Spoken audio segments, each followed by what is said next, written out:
Metode location question ini merupakan salah satu, menurut saya merupakan salah satu prasyarat ya, yang harus dilakukan sebelum kita melakukan analisis input-output analisis.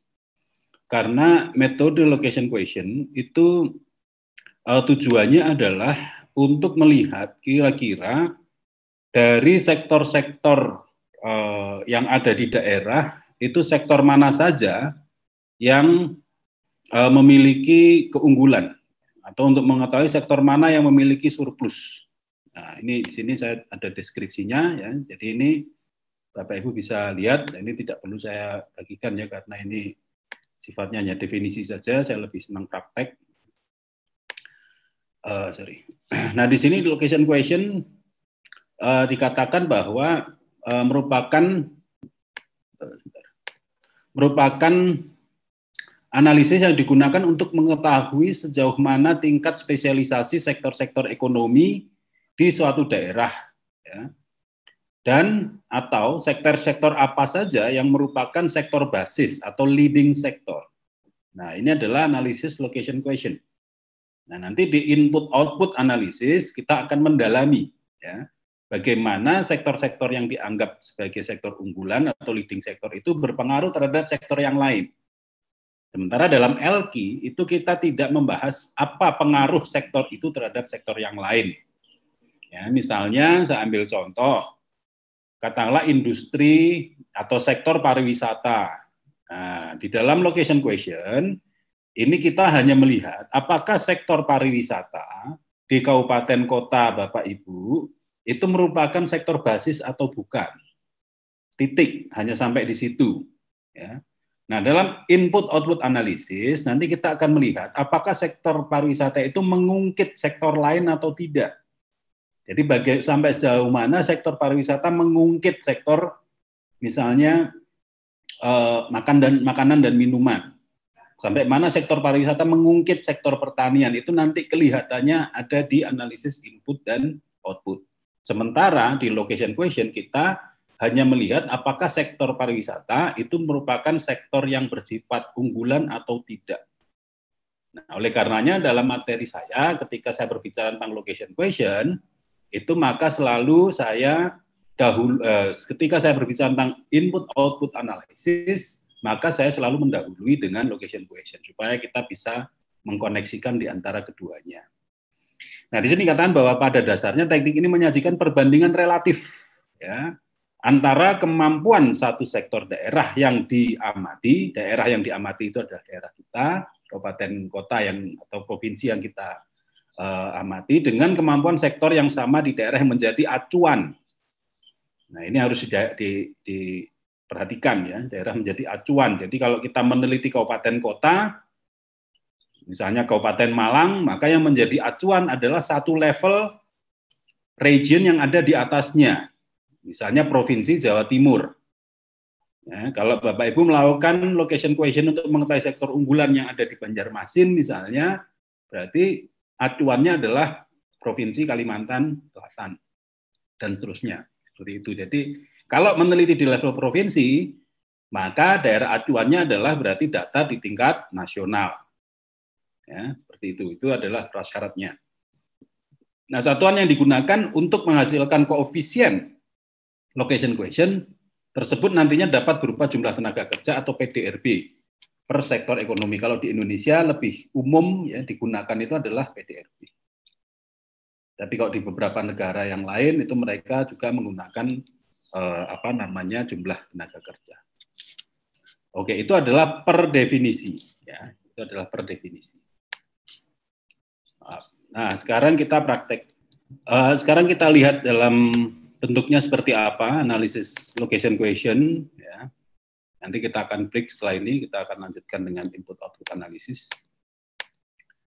Nah, ini adalah contoh dari bagaimana kita melakukan analisis location question yang tadi. Sekali lagi saya garis bawahi, tujuannya adalah ya analisis question ini untuk melihat sektor mana di daerah tersebut yang menjadi sektor leading dan sektor mana yang tidak leading. Ya, itu tujuannya untuk mengetahui sektor unggulan dan bukan sektor unggulan. Nah, ini saya mengambil contoh, ini sebenarnya fiktif ya, ini bukan data yang sesungguhnya, ini data sebenarnya dari Amerika ini. Tapi ini supaya lebih mudah dipahami, ini saya ganti aja, ini Malang, ini Jawa Timur. Nah, sehingga basis data, ya ini semua yang saya highlight dengan warna abu-abu ini adalah data dasar ketika kita akan menghitung tentang location cohesion. Data dasarnya apa? Seperti tadi sudah saya sebutkan, data dasarnya adalah PDRB. Ya, kalau misalkan jumlah tenaga kerja juga boleh, tapi di Indonesia tidak lazim dipakai. Karena gap upah di Indonesia itu terlalu tinggi antara kelas buruh, kelas pekerja sampai kelas gapnya terlalu tinggi, kesenjangannya terlalu tinggi. Sehingga kita di sini menggunakan PDRB. Ya. Dan sekarang di Indonesia ini sudah tersedia data sektoral untuk PDRB di BPS itu 17 ya. Sekitar 17 sektor. Nah, ini di contoh ini hanya berapa ini? 1 2 3 4 5 6 7 8 9. Ini hanya 9. Tapi sekarang ya di Indonesia khususnya ini sektornya sudah ada 17 sektor. Bahkan mungkin 19 sektor. Berapa itu sudah lebih detail lagi. Nah, ini contohnya, ini ada 9 sektor ya. Pertama adalah sektor konstruksi, manufaktur, transportasi, kemudian pergudangan, retail dan sebagainya. Ini ada 9 sektor. Nah, di sini kita akan meneliti atau mengamati tentang location cohesion, koefisien yang ada di Malang. Saya tidak menyebutkan kota kabupaten karena angkanya juga bukan angka real. Nah, sehingga tadi sudah saya jelaskan, kita membutuhkan data di daerah acuan. Daerah acuannya apa? Maka saya menggunakan Jawa Timur. Ya, karena Malang ini adalah bagian dari Jawa Timur. Sehingga harus daerah acuannya itu adalah yang ada satu tingkat di atasnya. Ya, jadi nggak bisa Malang kemudian Jawa Tengah, itu nggak boleh. Ya, jadi Malang, Jawa Timur. Kalau misalkan katakanlah Semarang, begitu ya berarti ini Jawa Tengah. Ya. Kalau misalkan Agam, ya di sini berarti Sumatera Barat. Ya, seperti itu. Nah, ini syarat datanya ada 2 ini. Dan kemudian harus ada data PDRB di tiap-tiap sektor untuk 2 kurun waktu yang berbeda. Ya, di dalam referensi-referensi yang menuliskan tentang location cohesion, itu tidak ada keharusan atau kewajiban berapa jarak minimalnya, tapi berdasarkan pengalaman saya, jarak minimal yang paling ideal itu adalah 5 tahun. Tujuannya apa? Tujuannya adalah untuk melihat perbedaan kondisi pembangunan di tiap-tiap sektor dalam kurun waktu 5 tahun. Kenapa harus 5 tahun? Ya sekali lagi itu adalah saran saya, karena kalau 1 tahun biasanya tidak terlalu signifikan perbedaannya, tidak terlalu nyata. Ya. 1-2 tahun itu tidak terlalu nyata, tapi kalau 5 tahun itu saya kira adalah kurun waktu yang tepat untuk melihat naik turunnya PDRB di tiap-tiap sektor.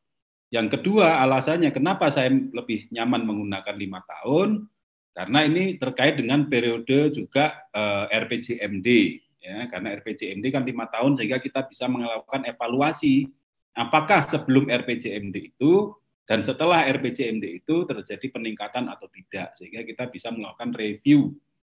Ya. Bagaimana kalau 3 tahun? Sekali lagi boleh, ya, secara teori, secara referensi, secara ilmiah tidak ada larangan mau 1 tahun, 2 tahun, 3 tahun terserah. Cuman kalau terlalu pendek waktunya, itu perubahannya tidak terlalu signifikan dalam proses perhitungan. Nah, di sini saya punya data mentahnya sudah lengkap. Ya. Jadi PDRB di sektor konstruksi di Malang tahun 2014 itu berapa? Ya, PDRB di sektor konstruksi di Malang 5 tahun kemudian itu berapa? Nah, ini saya menggunakan 2014 dan, ya, bukan sampai ya, dan 2019. Oleh karenanya, di daerah yang menjadi acuan itu juga sama 2014 dan 2019. Nah, ini datanya sudah lengkap. Konstruksi di tahun 2014 di Malang, konstruksi di tahun 2014 di Jawa Timur, semuanya ada lengkap. Ya. Dan ini data semua sudah tersedia. Ya, Bapak Ibu tinggal ambil saja, bahkan di laporan-laporan rutinan yang dibuat oleh pemerintah daerah atau laporan rutinan yang dibuat oleh ya, kementerian lembaga segala macam, data ini sudah ada, apalagi di dokumen-dokumen Restra dan sebagainya, LKPJ, LPPD dan seterusnya itu semuanya itu sudah ada semua di sini. Laporan kinerja, sakip, lakip, ini data ini semuanya semua sudah ada, tinggal diambil. Nah, kemudian langkah berikutnya bagaimana? Langkah berikutnya, atau ini saya share dulu ya, supaya nanti bisa dipakai, silahkan bisa di-download, di-chat, saya akan kirimkan. Oke, itu sudah saya kirim ya, file ini bisa di-download Bapak Ibu. Nah, langkah berikutnya adalah kita menghitung prosentase dari masing-masing sektor di tiap tahunnya terhadap jumlah total PDRB di tahun tersebut. Oke. Nah, di sini kita bisa mengetahui konstruksi di Kota Malang atau sektor konstruksi di Malang di tahun 2014 itu berapa persennya dari total PDRB yang ada di Malang. Jadi nilai konstruksi, PDRB konstruksi, sektor konstruksi di Kota Malang dibagi dengan total PDRB. Ya, maka ketemu di sini angka 6,4%. Hal yang sama kita lakukan di sel-sel yang lain, baik, ini bukan Surabaya, ini Jawa Timur ya. Jawa Timur, nah, seperti itu. Jadi kita sudah mengetahui nilai relatifnya. Dan cara menghitungnya gampang, ya. Kalau dengan Excel ini semua otomatis langsung bisa di-drag, ya. Jadi sama dengan ya, nilai konstruksi dibagi dengan nilai total, nilai PDRB konstruksi dibagi dengan nilai total. Nah, ketemulah angka 6,4%. Nah, ini bisa kita lakukan untuk di sektor-sektor yang lain dan di ini tadi belum saya string ya. Ini bisa kita string di sini.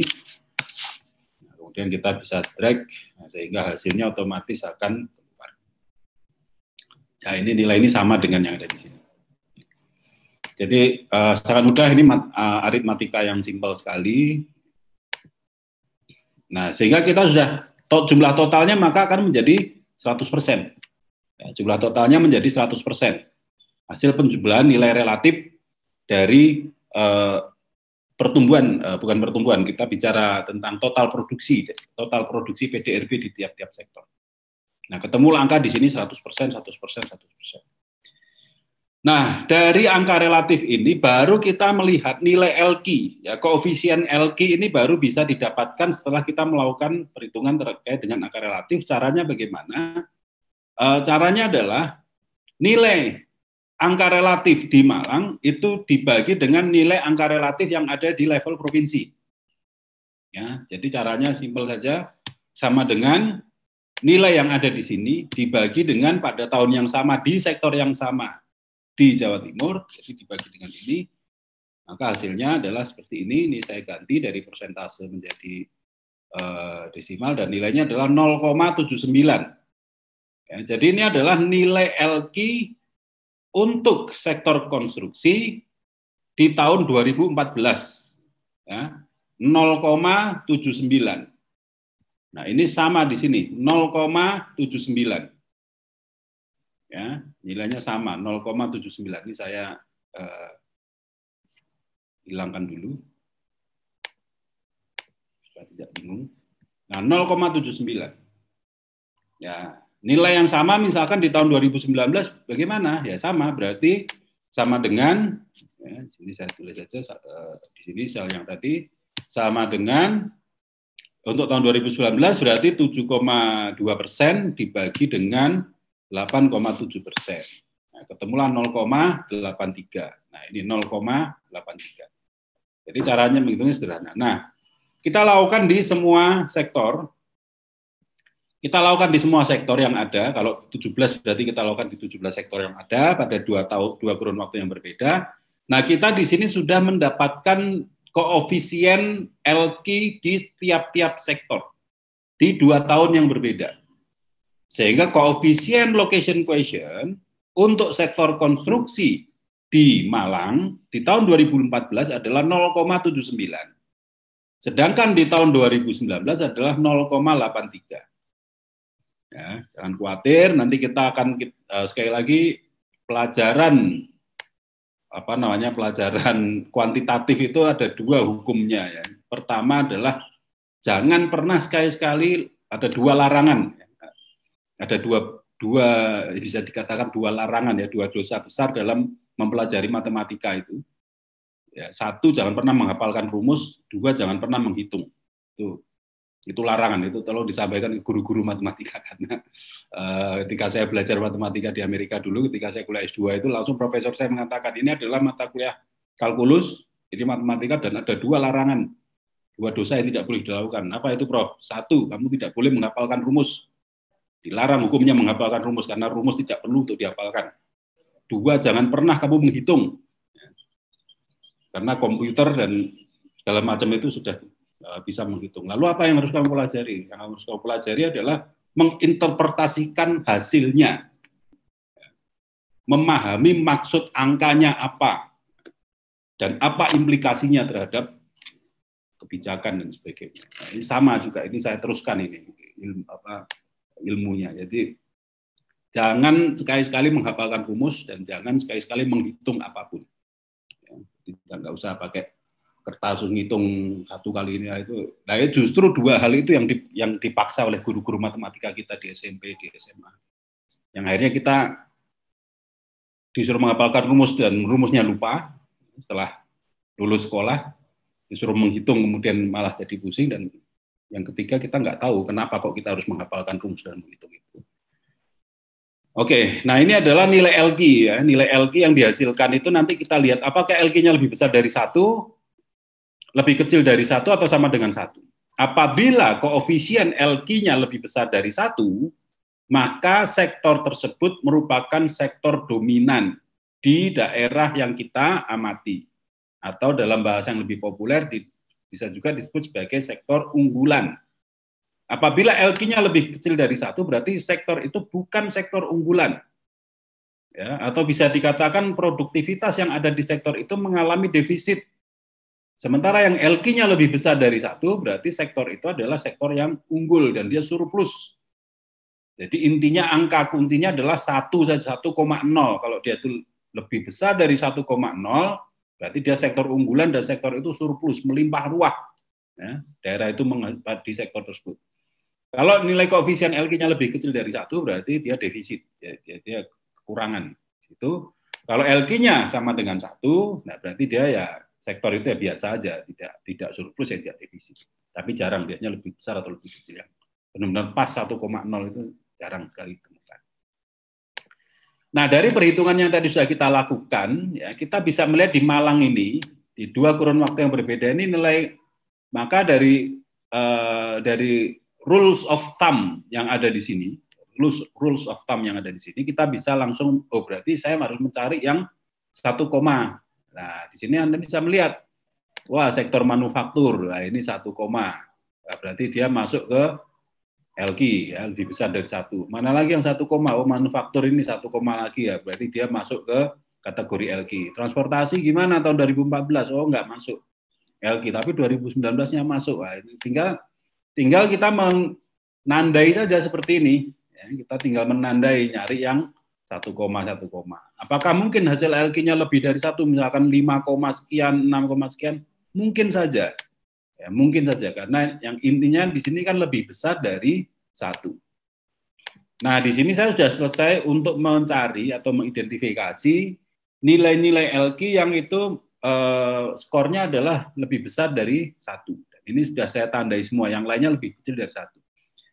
Nah, sehingga apa yang bisa kita lihat di sini? Yang bisa kita lihat di sini misalnya, karena nilai LQ yang kita cari adalah lebih besar dari 1, maka di sini kita lihat sektor konstruksi gimana. Sektor konstruksi tidak ada perkembangan karena selalu defisit. Ya. Dalam kurun waktu 5 tahun ini selalu defisit karena 0, di tahun 2014 dan tetap 0, di tahun 2019. Dia tetap defisit.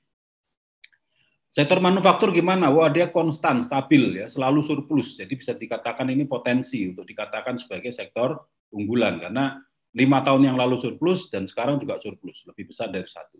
Transportasi gimana? Wow, transportasi ini mengalami peningkatan yang luar biasa. Ya, 5 tahun yang lalu dia defisit, Kemudian 5 tahun kemudian 2019 dia mengalami surplus lebih besar dari 1. Nah, demikian pula dengan retail, sebelumnya defisit, sekarang sudah surplus dan sebagainya. Ini penurunan luar biasa, ya, karena di Amerika itu, karena datanya tadi itu kan data di Amerika sebenarnya, cuma saya labeli Malang aja supaya lebih kelihatan mumpuni. Sebenarnya Anda kalau punya data PDRB itu juga lebih bisa dipakai. Nah, kalau di Amerika ini memang public administration atau PNS lah bisa dibilang itu, pekerja-pekerja di sektor publik itu memang di sana tidak menarik ya. Jadi bisa dibilang salah satu indikator keberhasilan pembangunan itu kalau pendaftaran PNS itu yang ngelamar itu sepi, itu berarti ekonomi berhasil. Kenapa? Karena masyarakat ya lebih baik saya berbisnis daripada jadi PNS. Tapi kalau pendaftaran PNS antriannya masih panjang, itu berarti menunjukkan perekonomian belum baik. Nah, ini cara melakukan analisis LQ. Berarti apa yang bisa kita lakukan? Pertanyaannya adalah, dari data yang ada ini, apakah 5 tahun pembangunan yang pertama, sektor mana saja yang memiliki keunggulan atau memiliki surplus? Anda dengan mudah menjawabnya, meskipun Anda bukan orang Malang, nggak pernah ke Malang bahkan, tapi Anda punya data PDRB Malang, Anda langsung bisa mengatakan Malang itu harus bangun manufaktur, kemudian wholesale ini adalah pergudangan, sama fire ini adalah perumahan ya, real estate. Apa saya singkatnya, RE-nya itu adalah real estate. Nah, berarti ini adalah keunggulan yang ada di Malang, sehingga Malang harus fokus pada pembangunan di 3 sektor ini, karena sektor inilah yang mengalami surplus, atau sektor inilah yang merupakan sektor yang memiliki keunggulan, ya, sektor manufaktur, kemudian perdagangan, dan perumahan. Ini jadi cara menganalisis pertama. Tapi itu adalah cara menganalisis kalau Anda belajar LQ di Fakultas Ekonomi. Ya, dan itu berbeda gaya. Jadi hasilnya sama, tapi gaya analisisnya beda. Kalau di dalam analisis kebijakan publik tidak sesederhana itu. Ya. Tidak sederhana. Kita juga menanyakan, apakah Malang ini berhasil atau tidak melaksanakan pembangunan dalam kurun waktu 2014 sampai 2019. Lalu bagaimana cara menjawabnya? Cara menjawabnya yang pertama, kalau kita mengacu kepada LQ yang ada di sini, bahwa saya bisa mengatakan Malang ini berhasil. Ya. Berhasil. Kenapa alasannya berhasil? Kita hitung saja. Di tahun 2014, berapa banyak sektor yang mengalami surplus? Oke, ada 1, manufaktur, 2, wholesale atau pergudangan, 3, fire atau perumahan, 4 adalah public administration. Jadi 5 tahun yang lalu, Malang ini memiliki 4 sektor yang itu surplus, ya, yang itu potensial untuk diinvestasikan, dikembangkan, karena dia menghasilkan sesuatu yang sifat positif. Ada 4. Ya. Kemudian tahun 2019 berapa? Oh, ada 1, 2, 3, 4, 5. Ada 5 sektor yang mengalami surplus atau tidak mengalami defisit, karena yang dari 1,0 berarti dia impas ya, tapi at least dia tidak defisit. Jadi sebelumnya itu ada 4 sektor yang nilai LQ-nya lebih besar atau sama dengan 1. Di tahun 2019 itu bertambah menjadi 5 sektor yang nilai LQ-nya lebih besar dari 1. Berarti pembangunan 5 tahun ini berhasil. Nah, itu adalah gaya menganalisis ke dalam kebijakan publik. Tapi nanti dulu, ya, tidak berhenti sampai di situ. Ya. Kebijakan publik tidak cukup puas hanya dengan rules of thumbs, ya, beda dengan ekonomi ya, pokoknya LQ lebih besar, lebih kecil dari 1, udah selesai. Tapi di public policy analysis nggak bisa begitu. Kita harus lebih kritis lagi melihat dan lebih dalam. Nah, yang berikutnya apa yang kita lihat di sini? Yang berikutnya adalah dalam analisis kebijakan publik kita juga melihat tren. Ya, kita tidak hanya melihat lebih besar atau lebih kecil dari 1, ya, itu terlalu shallow, ya, terlalu dangkal, ya, untuk melihat hanya lebih besar atau lebih kecil. Kita juga lihat tren. Nah, di sini kita bisa melihat konstruksi. Oke lah, konstruksi bisa dikatakan bahwa dia defisit. Ya. Tapi kalau kita lihat skornya, ini mengalami peningkatan dari 0,79 menjadi 0,83. Berarti ada progres. Meskipun sampai 2019 sektor konstruksi itu masih belum ideal, ya, belum mencapai angka 1 LQ-nya, tetapi dia menunjukkan ada peningkatan. Berarti sebenarnya ruang bisnis atau ruang usaha di sektor konstruksi itu sehat. Kenapa? Karena ada improvement. Ya, karena ada improvement di situ. Meskipun belum melonjak ya. Jadi di sini saya tulis meningkat. Nah, kita bandingkan coba dengan manufaktur. Manufaktur oke, 2014 dia surplus, 2019 dia surplus, tapi kita lihat skornya bagaimana. 1,10 menjadi 1,05. Dia surplus tapi menurun. Ya. Tapi dia turun. Jadi sebenarnya meskipun dia surplus tapi kurang sehat. Kenapa kok bisa saya katakan kurang sehat? Karena trennya adalah menurun. Nah, sehingga gaya menganalisis berikutnya adalah melihat apakah sektor itu meningkat atau menurun. Nah, di sini saya sudah mengidentifikasi semuanya. Jumlah yang meningkat itu ada 4, jumlah yang menurun ada 5. Nah, sehingga kalau dikembalikan lagi pada pertanyaan, apakah pembangunan di Malang selama 5 tahun terakhir kemarin ini berhasil atau tidak? Kalau dilihat dari sisi tren, ini gagal. Kalau dilihat dari sisi LQ, itu berhasil. Ya. Kenapa? Karena LQ-nya jumlahnya yang 1, sekian itu lebih banyak, semula 4 menjadi 5. Tapi kalau kita identifikasi trennya, ini lebih banyak yang menurun daripada yang meningkat. Oke. Nah, apakah cukup sampai di situ LQ? Tidak. Ya. Sekali lagi, ini kalau di kebijakan publik tidak berhenti sampai di situ. Terus, ya, kebijakan publik itu lebih eksploratif. Nah, di sini saya juga menghitung nilai surplus. Ya. Nilai surplus, jadi jumlah produktivitas, ya, peningkatan produktivitas itu dibandingkan jumlah penurunan. Nah, di sini jumlah yang surplus saya sendirikan. Ini yang dari konstruksi itu surplusnya 0,04 LQ-nya. Kemudian transportasi itu surplusnya 0,44. Nah, ini coba kita jumlah totalnya jadi berapa? Ya, jadi 0,04 atau ini mungkin sudah pernah saya hitung ya.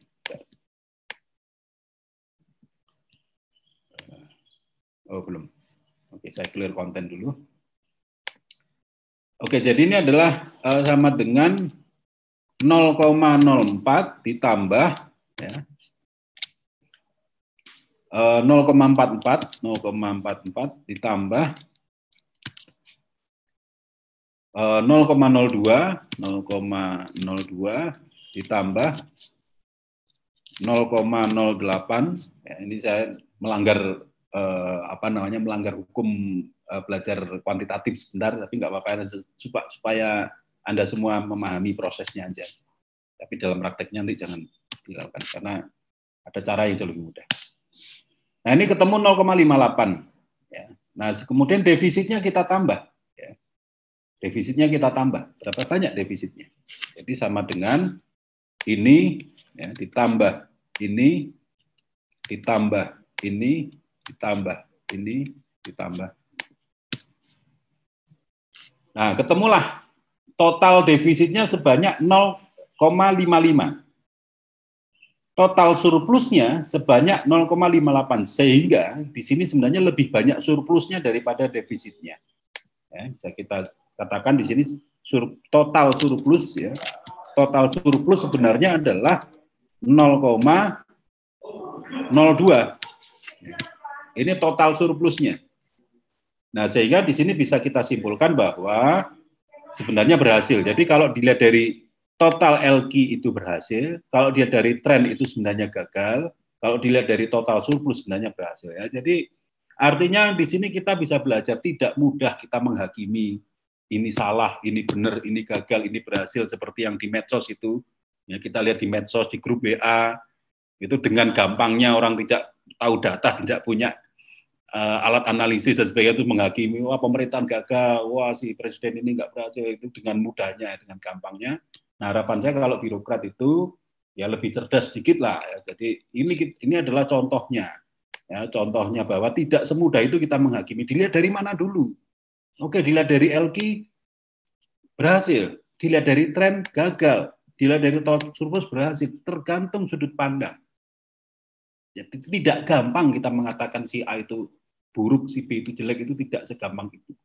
Yang sekarang ini masyarakat kita, terutama netizen yang budiman itu dengan mudahnya mengatakan, menghujat sini, hujat sana, puji sini, puji sana, hanya gara-gara suka atau tidak suka. Nah, harapannya kita sebagai kelompok terpelajar itu tidak bersikap seperti itu. Sebagai kelompok intelektual ya punya data, punya alat analisis, punya kesimpulan, dan akhirnya bisa mengambil keputusan. Tidak hanya gara-gara grup WA ikut demo, ya, gara-gara grup WA, gara-gara Instagram, menyalahkan ini, menyalahkan itu. Saya kira sikap yang tidak dewasa. Oke, ini untuk sesi 1 ya. Sesi 1 ini adalah pengantar. Ya, sekali lagi ini pengantar menuju input output analisis. Nah, sebelum saya akhiri dan kita lanjutkan dengan diskusi tanya jawab, pertanyaannya lalu apa penyikapan? Nah, ini poin yang paling penting, ya, poin yang paling penting dalam analisis kebijakan publik. Sekali lagi ini kalau belajar di ekonomi atau di tempat lain mungkin tidak bisa menjangkau ya analisis seperti itu. Pertanyaannya, kalau kita punya data seperti ini saya hapuskan dulu supaya tidak mengganggu, ya saya hilangkan dulu. Oke, kita fokus ke sini, ya. Kita fokus ke initial results, ya, atau hasil awal dari perhitungan itu. Nah, kita tahu di sini ada sektor yang surplus, sektor yang defisit. Nah, kalau belajar pada asumsi ekonomi klasik, ya, atau belajar pada fakultas-fakultas ekonomi yang ortodoks, maka akan dikatakan bahwa kalau pemerintah itu mengetahui kondisi seperti ini, maka apa yang harus dilakukan pemerintah? Pemerintah harus melakukan spending di sektor yang berwarna kuning. Jangan sekali-sekali melakukan spending di sektor yang berwarna putih. Kenapa? Karena sektor yang berwarna putih itu adalah sektor-sektor yang rugi. Ya. Berapapun uang yang kita masukkan ke situ, maka pasti akan berkurang. Berapa banyak pengurangannya? Ya sebesar nilai LQ yang nilai koefisien LQ yang ada di situ. Ya, karena nilai LQ ini menggambarkan tingkat produktivitas. Jadi misalnya pemerintah spending katakanlah 1 juta. Ya. Nah, misalnya pemerintah spending 1 juta, ya, 0,3 ya. Spending uang 1 juta di sektor konstruksi. Kenapa ini dilarang dalam pendekatan ekonomi liberal?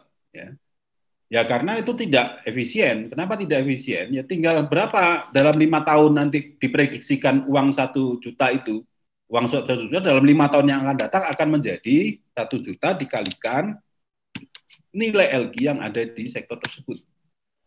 Nah, sebesar segini. Lalu untung atau rugi? Ya gampang hitungnya. Berarti nilai yang dihasilkan itu sama dengan nilai ini dikurangi nilai yang diinvestasikan awal. Rugi sebanyak segini. Jadi itulah yang terjadi kalau pemerintah spending di sektor-sektor yang mengalami defisit. Sebaliknya, kalau pemerintah itu spending di sektor yang mengalami surplus, maka 5 tahun yang akan datang berapa hasilnya? Maka 1 juta ya, nilai uang yang diinvestasikan dikalikan dengan 1 juta ya, dikalikan dengan nilai LQ yang ada di sektor manufaktur. Berapa dapatnya? Sekian. Apakah untung atau rugi? Ya gampang, kita nilai di 5 tahun yang akan datang, kita kurangi dengan nilai investasi yang menjadi inisial. Nah ini sebanyak inilah untungnya. Maka pandangan ekonomi liberal mengatakan bahwa pemerintah jangan menginvestasikan di sektor-sektor yang mengalami defisit. Tapi pemerintah harus menggenjot ya, pertumbuhan yang ada di sektor yang mengalami surplus. Ya.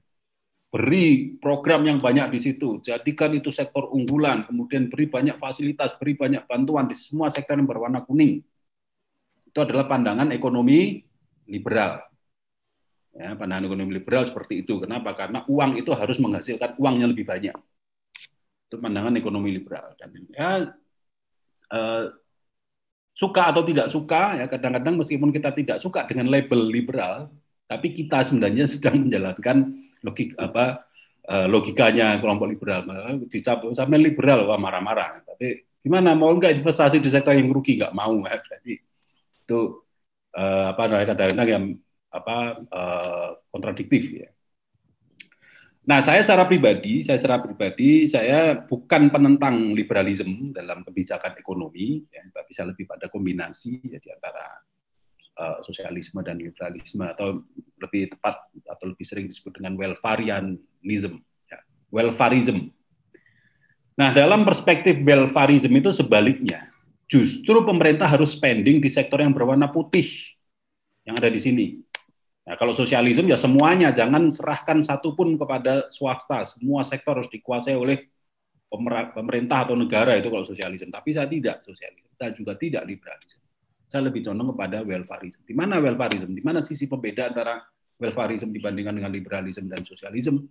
Kalau welfarism, maka pemerintah harus justru investasi di sini, rugi nggak apa-apa, apalagi ini trennya meningkat dan ini berpotensi ke depan untuk menjadi surplus.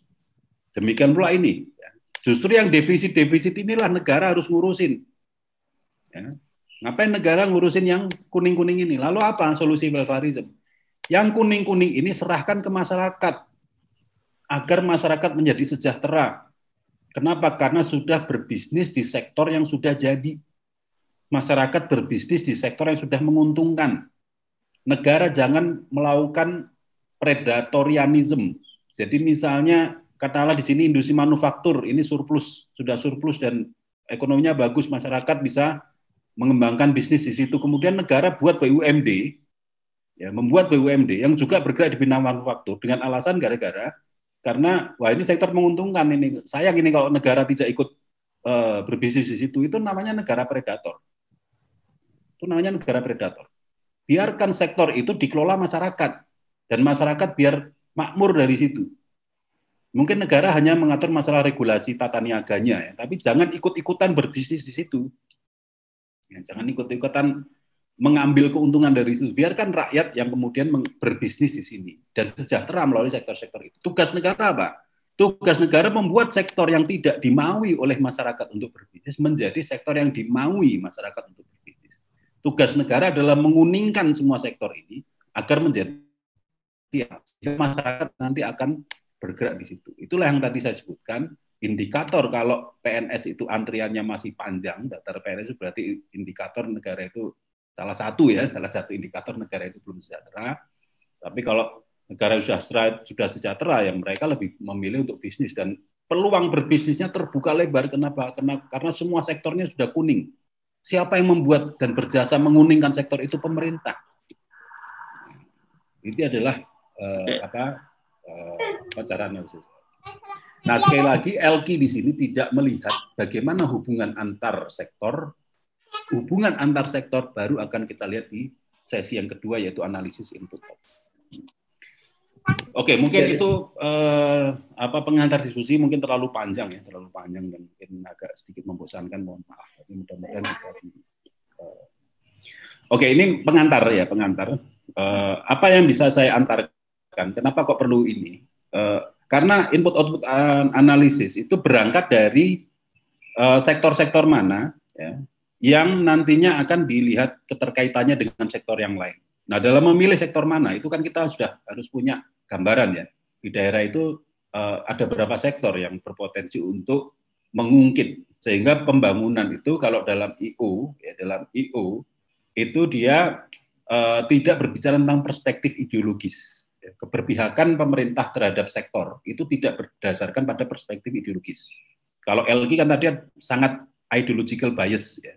Kalau yang liberal ya dia akan menggenjot sektor yang potensial. Kalau dia welfarism justru akan membela kelompok yang tidak untung ya, atau kelompok-kelompok yang berada di bawah.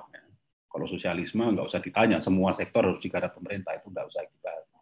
Nah, tapi kalau IO, ya, IO itu tidak berbicara tentang apa basis asumsi ideologis dari kita, tapi IO itu berbicara tentang sektor mana yang memiliki daya ungkit paling kuat. Jadi nggak usah nggarap semua sektor itu. Jadi nah ini pemerintah ini kan kita ini lebih banyak politis ya. Jadi kalau misalnya kita menghitung IO nanti, saya akan tunjukkan, ternyata sektor katakanlah misalkan sektor pariwisata itu mengungkit semua sektor, pertanian, perikanan, apalah, perkebunan, semua itu ternyata ketemu di IO itu diungkit semua oleh sektor pariwisata. Nah, sehingga pemerintah itu cukup bangun pariwisata saja dalam rangka membangun semua sektor. Gitu. Nggak usah itu dinas-dinas yang lain itu, selain dinas pariwisata dikasih uang gitu loh. Cukup dinas pariwisata aja, APBD kasih 50% dinas pariwisata. Yang lainnya nggak usah, yang lainnya cukup rapat-rapat sama upacara aja. Ya. Semua program kasih. Kenapa? Karena ternyata setelah di IO ketemu pembangunan di sektor wisata itu mengungkit semua sektor yang lain. Ya, daripada kita nyebar uang receh kecil-kecil, ya, gerimis kecil-kecil merata, yang kemudian tidak membawa perubahan. Kenapa kita tidak grojokin di satu sektor Yang kalau sektor tumbuh, yang lainnya ikut tumbuh. Nah, tapi di birokrasi kita kan nggak bisa. Karena urusan plafon anggaran per dinas itu adalah urusan politik birokrasi. Tergantung lobby kepala dinas. Atau sekarang lobby kepala dinas beda-beda. Sehingga bukan berdasarkan analisis yang bersifat teknokratis, tapi politis. Bahkan politik itu sudah ada di dalam birokrasi. Politik itu bukan hanya ada di kantor dewan. Di dalam birokrasi itu sudah terlalu banyak politik, too much politics in our birokrasi, less technocratism. Teknokratisme itu sangat-sangat sedikit. Semuanya pemain. DPR pemain, birokrat juga pemain. Jadi kebanyakan pemain politik. Teknokratnya nggak ada. Teknokratnya nggak ada. Sekarang eselon 3 aja sudah harus lobby-lobby, apalagi eselon 2. Jadi kita itu miskin teknokrat. Nah, harapannya dengan pelatihan-pelatihan perencana, analisis kebijakan dan sebagainya ini kan memunculkan lebih banyak teknokratisme untuk menyeimbangkan dengan politisism, ya, politicization, ya, politisasi organisasi publik, diimbangi dengan teknokrasi, sehingga perpaduan antara politik dan teknokratis itulah yang nantinya bisa membuat kualitas dari penyelenggaraan sektor publik kita menjadi lebih baik.